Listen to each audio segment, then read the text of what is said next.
Hello guys, எல்லோரும் எப்படி இருக்கீங்க? நீங்கள் வீட்டில் 6 நாள் ஒர்க் போயிட்டு உங்களுக்கு வீக்கெண்ட் மட்டும் சண்டே மட்டும்தான் ஹாலிடே அப்படின்னா இந்த வீடியோ கண்டிப்பாக உங்களுக்கு தான். ஸோ சண்டேஸில் நீங்கள் ஃபாலோ பண்ண வேண்டிய 4 முக்கியமான ரூல்ஸை தான் நான் இந்த வீடியோவில் உங்ககிட்ட ஷேர் பண்ணியிருக்கேன். ஸோ வீடியோவை ஸ்கிப் பண்ணாமல் எண்ட் வரையும் பாருங்கள். Rule number 1, no alarm. வாரத்தில் 6 நாளும் ஆன் டைமுக்கு ஒர்க் போகணும் அப்படின்றதுனால அலாரம் வச்சு எழுந்திரிச்சு அவசரமாக கிளம்பி போயிட்டுருப்போம். ஸோ அந்த காமெடியெல்லாம் வேணாம். ஸோ நம்ம அலாரத்தெல்லாம் ஆஃப் பண்ணிவிட்டு எப்போ உங்களுக்காக தூக்கம் கலையுதோ அப்போ எந்திரிங்க. அது ஈவன் ஆஃப்டர்நூனாக இருந்தால் கூட ஓகே தான். You deserve it.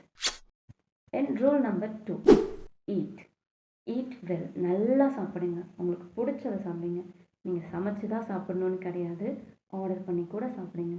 நீங்கள் சம்பாதிக்கிறீங்க, பிடிச்சதை சாப்பிடலன்னா கூட எப்படி? ஸோ நல்லா சாப்பிடுங்க. Rule number 3, two nothing. நீங்கள் வாரம் ஃபுல்லாக ஒர்க் பண்ணுறது போதும், இன்றைக்கி எந்த வேலையும் பார்க்காதீங்க.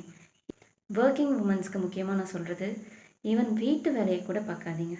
சண்டேனா லீவு தான். எல்லா ஒர்க்குக்குமே லீவு தான். ஓகே. Rule number 4, repeat. முன்னாடி சொன்ன 3 ரூல்ஸையும் ரிப்பீட் பண்ணுங்க. அந்த நாள் முடிகிற வரையும் நல்லா ரிப்பீட் பண்ணுங்கள். எந்த அளவுக்கு ஒர்க் பண்ணுறோமோ அந்தளவுக்கு நமக்கு ரெஸ்ட்டும் தேவை. ஸோ போதுமான அளவுக்கு ரெஸ்ட் எடுங்க. இந்த வீடியோ உங்களுக்கு பிடிச்சிருந்தா லைக் பண்ணுங்கள், கமெண்ட் பண்ணுங்கள், ஷேர் பண்ணுங்கள். மறக்காமல் நம்ம சேனலுக்கு சப்ஸ்கிரைப் பண்ணிடுங்க. பை.